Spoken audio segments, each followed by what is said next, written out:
Unemployment rates have been a heated topic this election, and for good reason. With the economy struggling, more people have been seeking assistance from area shelters like the Sienna Francis House. The emergency shelter's operating at a record 210% capacity. Everybody was like, how do y'all do that? Good Lord. Hey, if you got experience staying out here, you'll learn. Very humbles yourself a lot. I mean, you're used to going home, shutting your door, you got a bed, running water, you wake up, you know, you're out here, you're in the elements, it's raining, it's windy, it's cold, there's cars driving by. So, you know, it opens your eyes to, you know, what people go through every day when they're homeless. 298 beds in this area. It's full. In fact, we put out these mats and fill up the floor. Whoa, what? It ain't an igloo, but it keeps the wind off. We welcome any help we can get. How much we as a country need to find an open door mission. And it's not just the politicians in Washington, it's everybody. It's everybody who wants something for nothing. It's everybody who'd like you to fix entitlements as long as it isn't mine.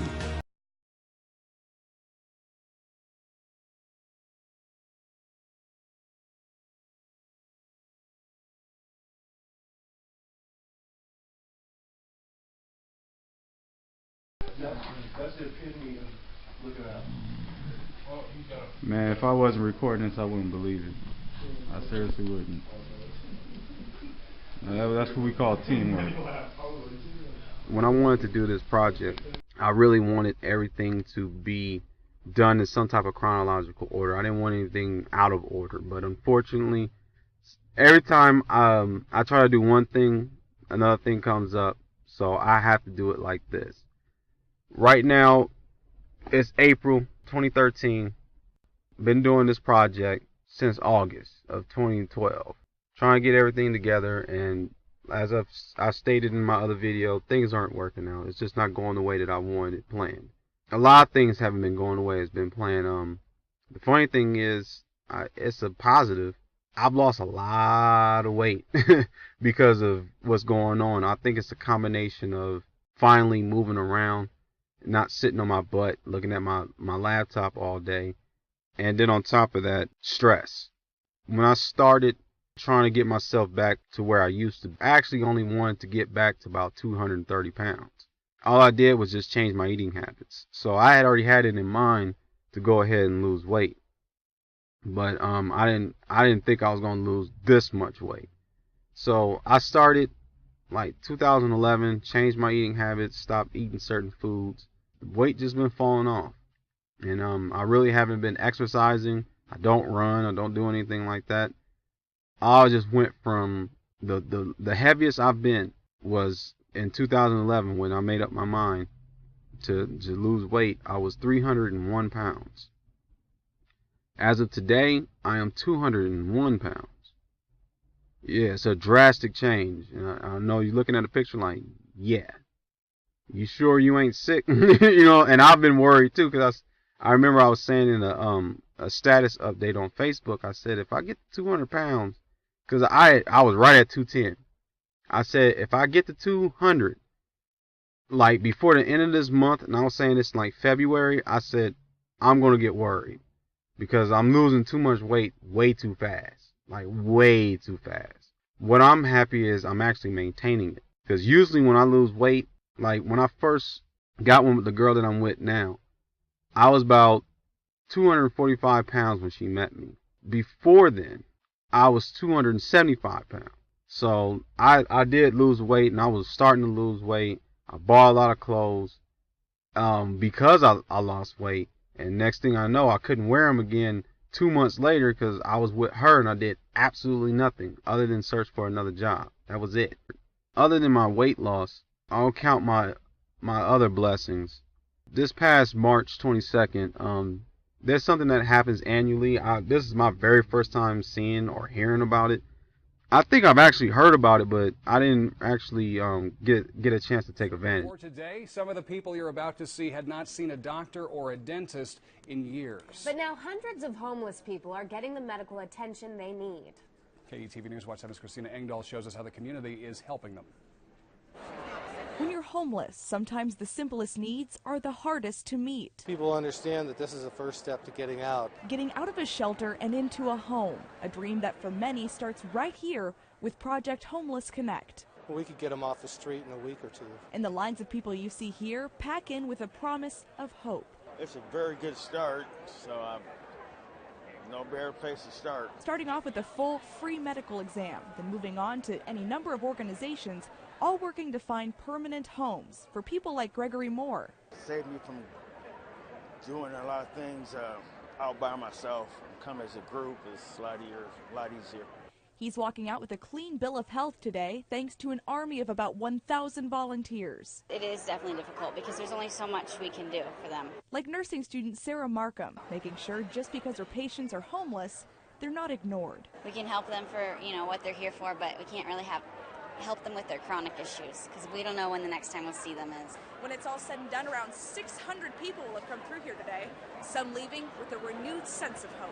Yeah, this really helps. And people like Greg say help like this is humbling. Lucky again, feel lucky. In Omaha, Christina Engdahl, KETV. And with Project Homeless, they helped me with a lot of things. I wanted to make sure I wasn't sick. Nothing came up. Everything seemed fine. The only thing is, I need to go to the dentist. I'm an old dude, and I still got my wisdom teeth. So yeah, my dental work is serious. I really do need to get my teeth fixed. They helped me with that. Pretty soon I'm going to get my teeth worked on and we're going to take it from there.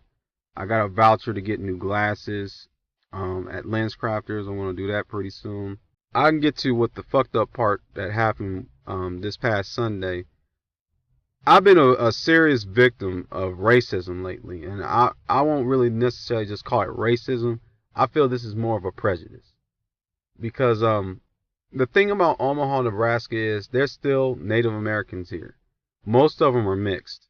It's very rare to bump into somebody that's over 90%. You know what I'm saying? 90% Native. Well, I'm talking about a guy, his name is Pete. He runs, he's one of the alumni. He used to be a programmer back in the day, and I remember when he came there for sobriety reasons, because that's what programmers are there for. And I'm going to talk about what really goes on in the homeless shelters, and this is why I'm doing this project and why there needs to be awareness of how the homeless is being treated, especially not just me but everyone else. Especially there's people that I know personally that's trying to do the right thing, and we can't get it done because we got assholes like this in positions that they shouldn't get. And in my opinion, when you got somebody that's twacked out, they've been on all kinds of drugs, all types of alcohol, got all these problems, why would you put this person in a management position? They can't manage their own lives. They can't stop themselves from doing the things that they're doing. That's why they're here. So why would you put them in positions where they can go out and start fucking with everybody else that's doing everything that they wish they were doing? And I'm not going to lie, I'll say a good 70% of the homeless men that stay at the shelters has some type of substance abuse issue. They're either on weed, or they're on alcohol, or they're on worse stuff than that. And some of the people come in there, they're high, they're drunk. What else they're going to do with their lives? They've given up. I'll say only about 2% of the people that are homeless right now have not given up. And I only know 2 people like that, and that's me and another man that I've known for a while. I won't say his real name. I won't figure out what I'm going to call him, but not yet. But back to this situation. This guy graduated from the program, and that makes you apparently an alumni. But they gave him a job, so they put him in a management, he's like a serious manager. He works there. He actually gets paid. Now the thing about this place is they don't generate their own funds.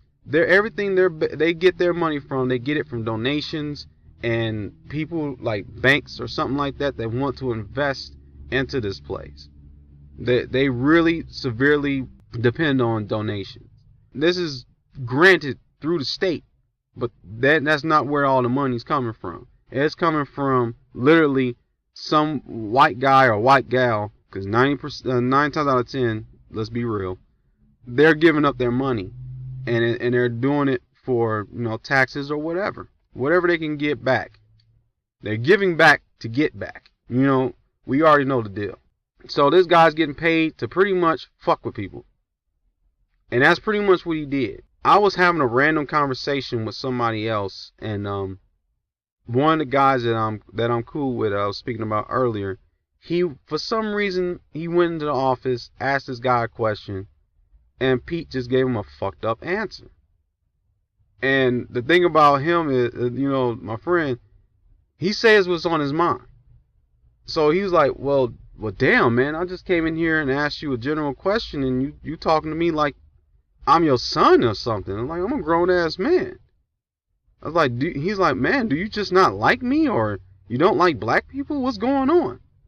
You know, and he walked out the office, and that's all I heard was, you must don't like black people. I said, and I was sitting there joking. I'm like, probably don't, but I'm not going to worry about that. So anyway, man, I was talking to this dude, and he was just flipping out for no reason. And I was like, hey, man, you know, you got to be careful how you do that, because if you were downtown, we already know you wouldn't act like that, because the people around here, they don't have nothing to lose. They'll beat your ass. Those are my exact words. I'm talking to someone else. Next thing I know, Pete comes out, and I guess he heard my conversation. But I wasn't talking to my friend. I was talking to someone else. This guy, barely know. We were just having a random conversation. He came out and said to me word for word, why don't you say that to me, say that what you just said to my face in my office? And I looked at him, I was like, whoa, man, I wasn't even talking to you. And that sounded like a threat, man. What's wrong with you? And he was like, well, you're out here, you're talking disrespectful to me. And I said, wait a minute, Pete, I wasn't talking to you. I was talking to him. I can't, you know, physically talk to you and talk to somebody else, especially when you're in an office. I'm not inside your office. I can understand I was in there. He didn't care. He just kept popping off. And I just said, hey, whatever happened, whatever you thought happened, it didn't happen. And I'm just going to leave it at that. Next thing you know, he said, no, well, you can get the heck out of here. And I was like, I don't have to go anywhere. I didn't do anything. He said, no, you're going out of here. You're barred. So basically, this asshole barred me for 2 weeks for talking to somebody else. That literally is the context of what just happened. So now I have no place to stay. You would say, well, wait a minute, Bishop, you told me there's other homeless shelters. This is true. This is why I wanted to talk about it. I might as well talk about it now. I did want to talk about it later, but we might as well talk about it now. The only other place I could go to, really, is Open Door Mission. Open Door Mission has a lot of rules. A lot of rules. One of the biggest problems is they don't want homeless people to have electronics in the shelter. And I'll tell you the main one they really don't. And it's not this camcorder that I'm talking to you guys on and have to edit the videos and take out the audio and then remaster the audio and try to make it louder so you can hear me and all this other stuff. I can't get none of that done without my laptop. I've had this laptop before I was homeless, okay? I cannot bring this laptop into that facility at all, period. That's their rule. And if I do, I'll get barred from there too. The main reason why they have that rule is because there's another big rule, and it's come from the Buffetts. You know, the Warren Buffett. I don't know if it's directly him or directly his wife or ex-wife. It's one of those people. But or it's his daughter. I know somebody said it was her daughter. And apparently they give a lot of money to Open Door Mission. The thing about Open Door Mission is they act as Christians. And what I don't like about the place is they get a lot of funding from Newt Gingrich. And I'll have a video of that right now. I can show you that to you in a few seconds. But I didn't like that. That's why I don't want to go there. I was like, because you can't base off your help based on religion. That's very messed up. Okay? When people need help, people need help. You need to help people that are genuinely needing it. If they genuinely want and is asking for that help, do it. Don't base it off of their religion or your own religion. That's an excuse. That's a cop-out. So don't do that. But in this context, the reason why there's no laptops there, or they don't want anybody there with that, is because of sex offenders. They have a big issue with that, and I have no problem with it. The only thing that's different between ODM and Francis House, there's nothing but sex offenders at the at Francis House. It's tons of them. I'll say about 35% of the population, the general population of men, are sex offenders. The only reason why I know is because my friend showed me the registry, and we're just looking, and I'm like, I know him. I know him. Oh man, I hung out with this guy. And I'm looking at what is, oh man, he got caught messing with a little boy. Oh, what's going on? Just constantly, every one of them. Nothing but just sex offenders all over the place. Now, I will say, I'll defend other ones, because there's some that's on there. They're on the registry because they got caught taking a leak outside. And you can be put on the sex offender registry for that. Regardless if there's any kids or anyone saw it, if somebody reported it and a cop catches you, you're going to get put on the registry. And I know 2 people that have that on there. So I was sitting there, I was like, oh man, that's dirty. I'll never piss outside again. You know what I'm saying? Because if you're a man, you've pissed outside. I'll never do it again, since I never knew that was a law around here. Well, the more you know. Other than that, I said I can't deal with that. You know, it's a clean facility. When I first went there back in 2006, it was a hellhole. Now, all I can say is it's the complete opposite of hellhole. It's huge. It's like no wonder there's so many fat homeless people around, because they're getting fed. These guys are eating like 5 times a day, and they don't even have to leave the facility. All they gotta do is just go to a room, play pool, come back, eat. I was like, but these guys aren't looking for jobs. So I mean, so how are you really helping these guys? And that's what I've been sitting there saying when it comes to Francis House. They want to get rid of people, but they know they can't get rid of everyone. Because I was like, if you get rid of me, you need to get rid of every other guy that's here. Because I'll say 1 out of 5 persons here is either drunk or high. You would have to get rid of everybody. But here's the thing about Francis House. They don't get paid based off of need. They get paid based off of capacity. And during the winter times, it's over capacity. And I can show you a video of that right now. And fill up the floor. Director Mike Sacklar says demand is high and his staff are seeing new trends, among them more women seeking help. I lost my home. I was wrongfully evicted from my home. I lost my children. Keisha Ford came here a few weeks ago and says she's getting back on the right track thanks to the shelter's support programs. My goal is to get me a home, get my children back, and register for school. Sacklar tells us these trends have occurred in a year unlike any other. Typically, the numbers are high in the winter, and then they tend to tail off in the summer, but that did not happen this year. And the numbers kept growing. Now the holidays are approaching, meaning the kitchen area is as busy as ever. Here, staff prepare sack lunches while pre-cooking part of Thanksgiving dinner. Try to stay a step ahead as best we can. Add it all up, and the shelter is in need not only of things like food, toys, and bedding, but help for the bottom line, too. This year's has been a record-breaking deficit for us. Staff are hoping the spirit of the season will find a home here. We welcome any help we can get. And Siena Francis House officials again say they need your help. The shelter is especially in need of winter clothes, toiletries, and monetary donations. If you want to help out, go to www.sienafrancis.org or simply call 341-1821. Live in the Newsplex, Todd Andrews, KETV News Watch 7. So as you can see, this guy, he does this every year. When it comes to when the seasons change, when it's really hot, he begs for money. When it's really cold, he's begging for money. He's always begging for money because that's how the facility is run. It's run off of his begging. This guy is always in the news. I'll say he's doing somebody's doing a report on this guy in the Francis House at least once every 2 months. Disabled people who are chronically homeless. What we find the long term, there's a lot of housing failure, a lot of repeat situations where people end up homeless again. And that's really because they don't have the support system or the services that they need once they move off this campus.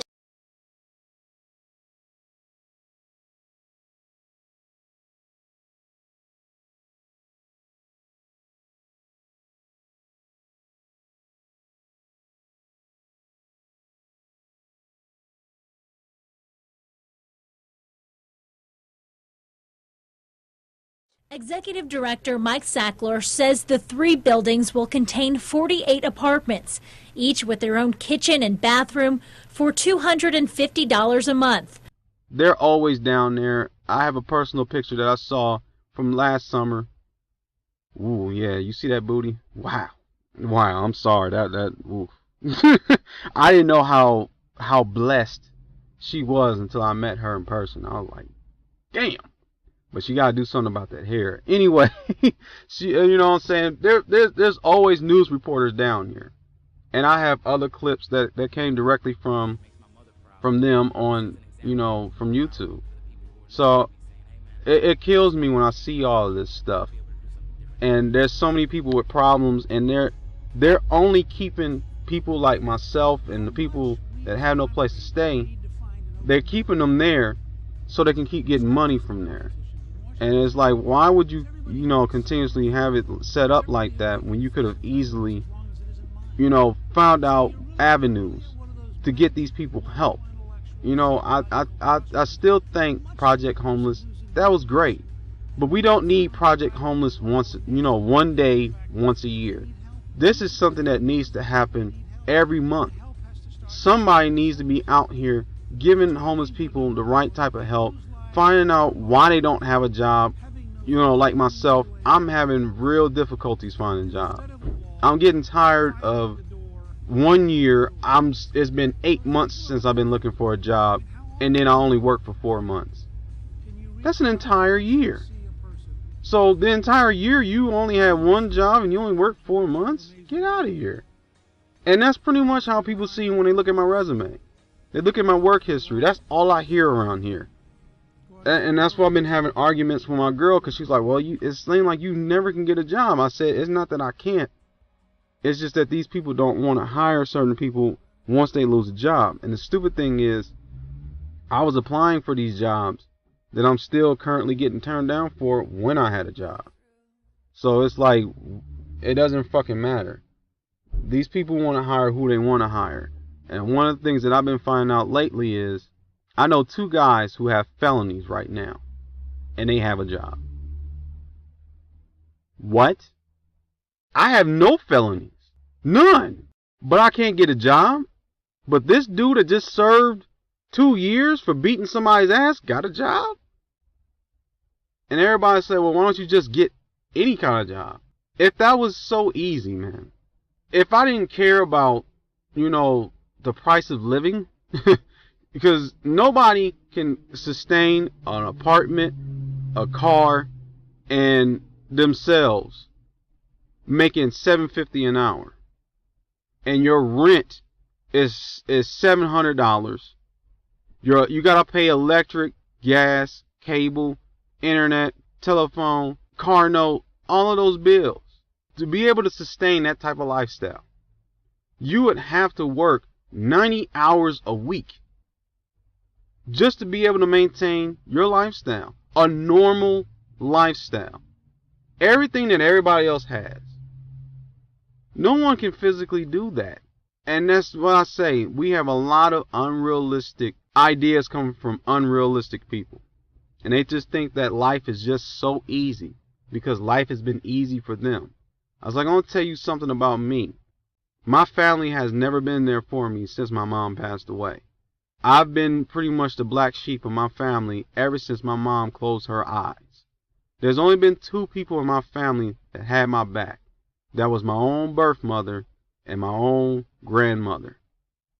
At first, my grandmother didn't have my back until her husband died.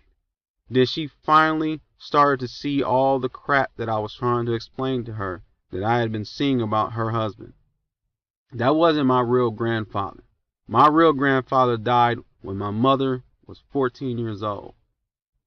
Ironically, I lost my mother when I was 14 years old. That's something to think about.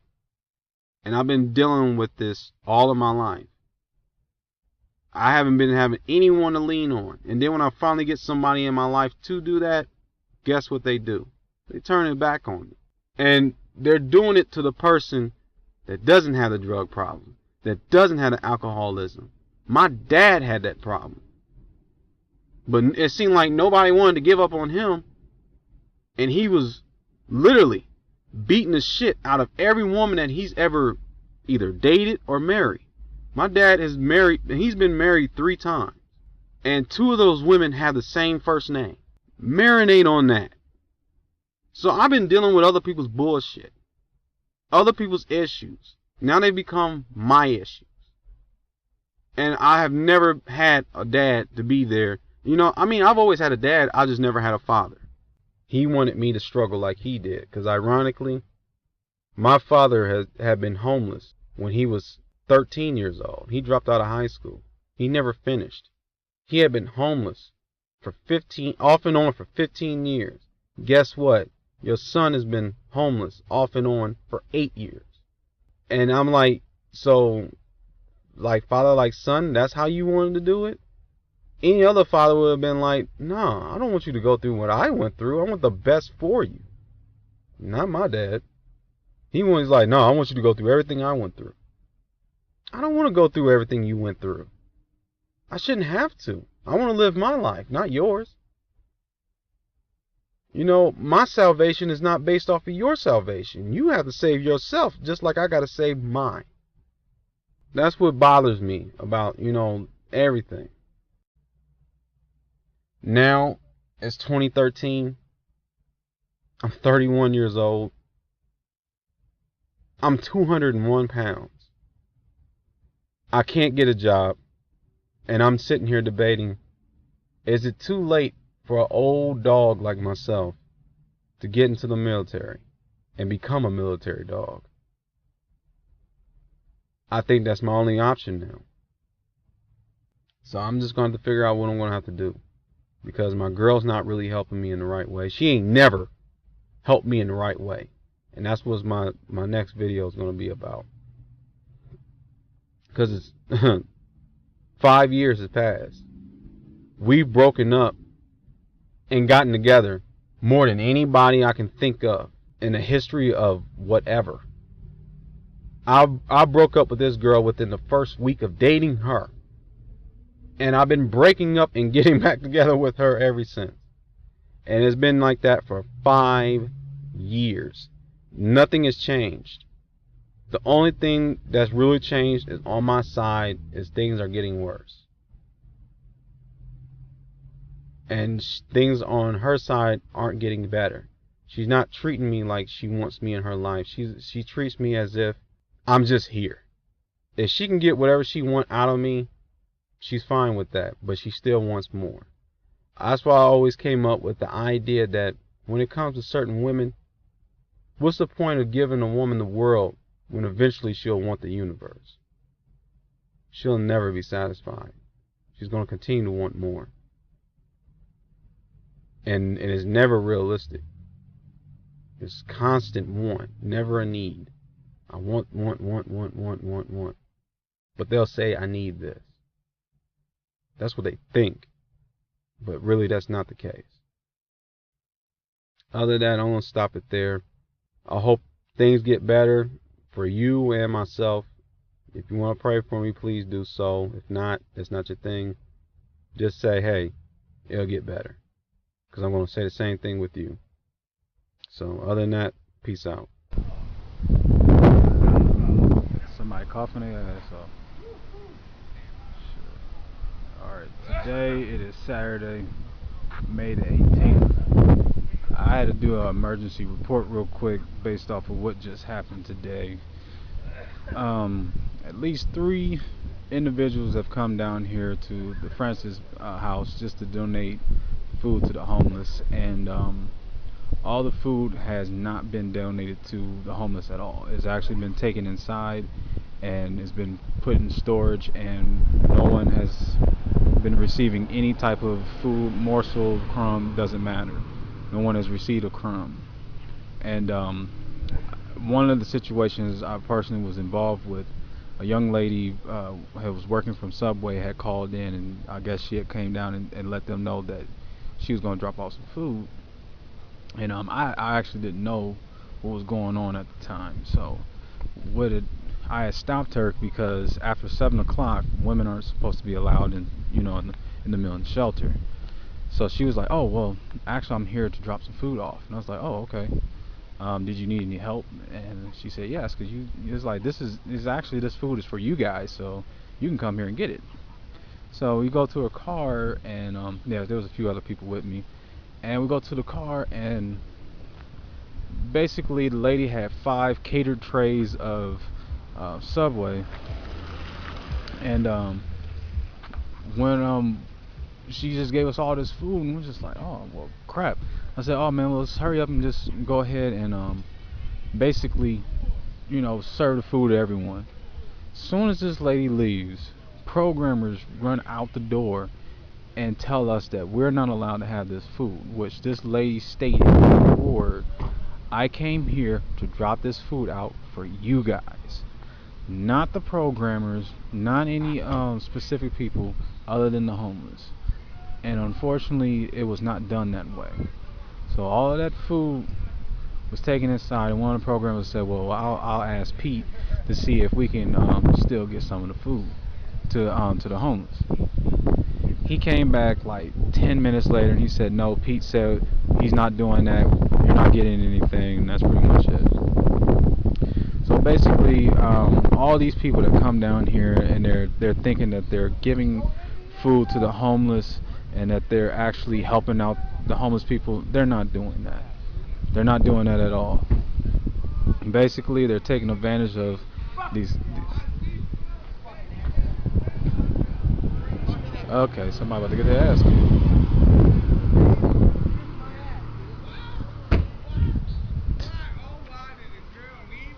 Oh, let me finish this later. Alright, I'm back. And as the cops come down the street, basically what I wanted to say about this video is just that if you are interested in donating any type of funds, food, clothing, any of those things, I want you to know that if you're not going down here and giving those items out to individuals that are actually in need of those products or whatever that you have, you are not giving those items to the actual homeless people that need them. You are actually giving them to the hands of the programmers, and the programmers are using those items for themselves. They are not giving that to anyone out here at all. Like I said, there's been 3 individuals that's come down here today. First one was a Subway lady, another guy, he had a Packers license plate, and he came down and looked like about $80 worth of pastries and cakes and stuff. We're never going to see those items again. The same goes with clothes. The programmers get first dibs on the clothes. So if somebody was to come down here, and this actually has happened, bring down like 30 pairs of Michael Jordan shoes, just Air Jordans, you're going to see nothing but programmers wearing those shoes, and you will not see any homeless person wearing those shoes at all, period, unless they were in a size where a normal person couldn't fit. I wear a size 13 in Nikes. There's no way I can easily get these pair of shoes. So even if they weren't in my size, it doesn't matter. But there's a lot of guys down here that wear 9s and 10s. Did any of those guys get those shoes? No, they did not. The programmers are wearing them. So just like with this food, we're not going to get that food. They're going to eat it, and we'll never see it again. So if you are interested in donating any type of funds to this facility that you're looking at right now, that's behind me, with all these people that's out here starving and in need, and they're trying to find another place to stay, and they're not getting the adequate help, please do not waste your time coming down here. Please keep your funds and keep them to yourself and give it to someone else, either directly or not at all. Thank you.